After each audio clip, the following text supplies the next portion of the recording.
On whose Blooper's side? reel. This side? Yeah, there. Yeah, okay. We're good. That's perfect. There we go. Perfect. Go.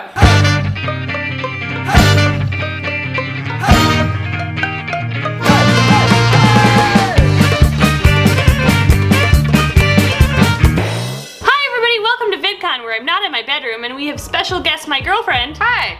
And Hi. 4-ish months ago, Grace and I posted a video on my daily vlogging channel about sex education, and it was one of the most well responded and highly responded to videos that we've ever posted. So we thought it would be valuable to bring it to the main channel. And bring in an expert. Yes, Hannah Whitten knows a lot about sex education. So we're going to talk about our sex education experiences in the US versus the UK. So let's start with you, Hannah. I had a relatively good sex education. I went to a non-religious school and we had like the school nurse come into our class, and age 14 I had to like put condom on a test tube, and she went through all the different types of birth control, and it was a class of like boys and girls. Wow. There was nothing really about consent and like the real like quite broad issue of that. It was like gay people exist. Okay. But then I do remember having a class about STIs, and what they did is they gave us loads of images of genitalia that was like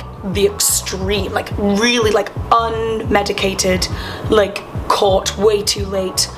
It was disgusting. To be honest, like I was 14 and saw all these images and I was just like, I'm always using condom or I'm never having sex and blah blah blah. And to be honest, like I've never had like unprotected sex. But now that I've like learned more about sex ed, because it's like what I do on YouTube, I've realized that was very sex negative education. Sure. And it wasn't, because basically I thought that people who had STIs were disgusting.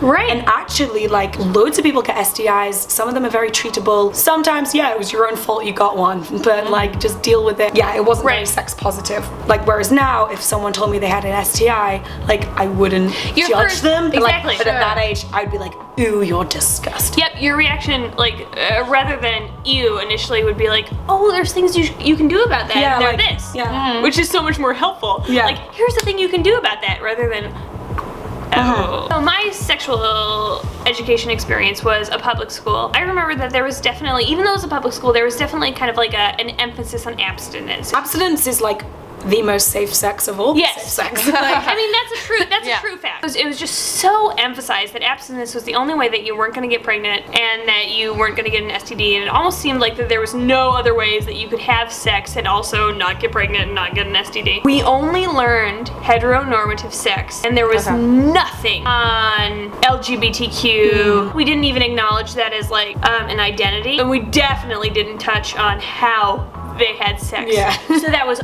left to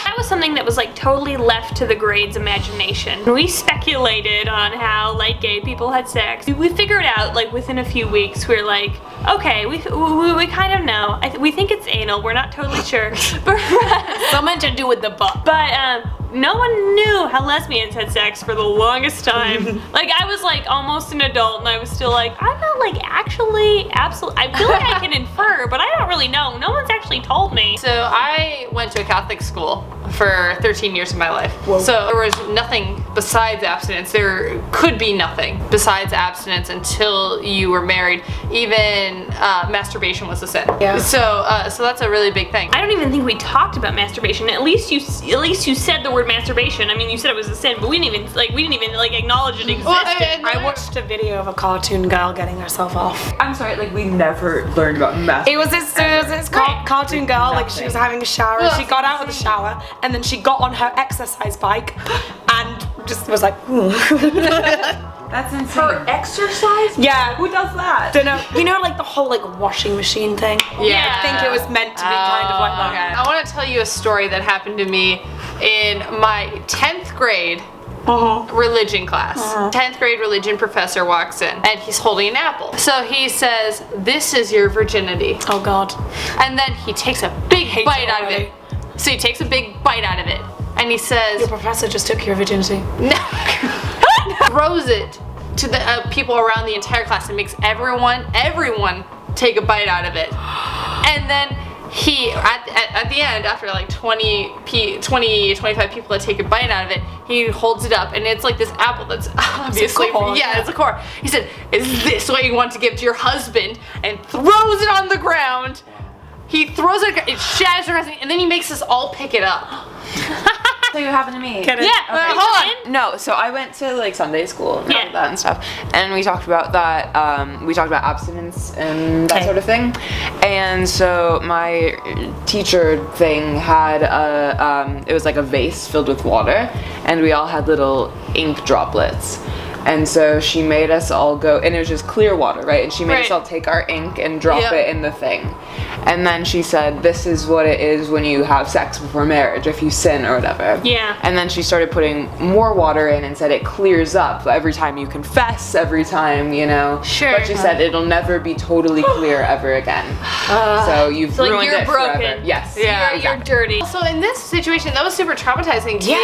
As like, because I was like 15 years. I'm 15 years old, and then this is being shown to me, and I'm like, I didn't destroy myself, because that's essentially what they had made us do. Is like myself is now broken into a million pieces. Yeah, you're either a smashed apple or some murky water, and you can never be clean or whole again. I think we probably saw the same slideshows, because I got shown people with STIs, and it was just like the worst possible case.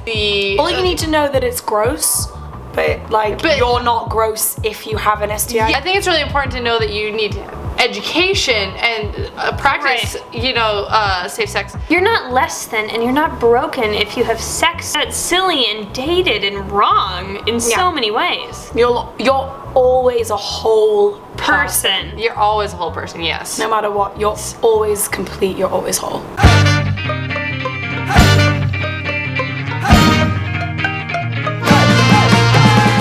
Welcome to another episode of Junk Advice. Today I have Ashley and Elena. Today's video is focused on how to be a good trans ally.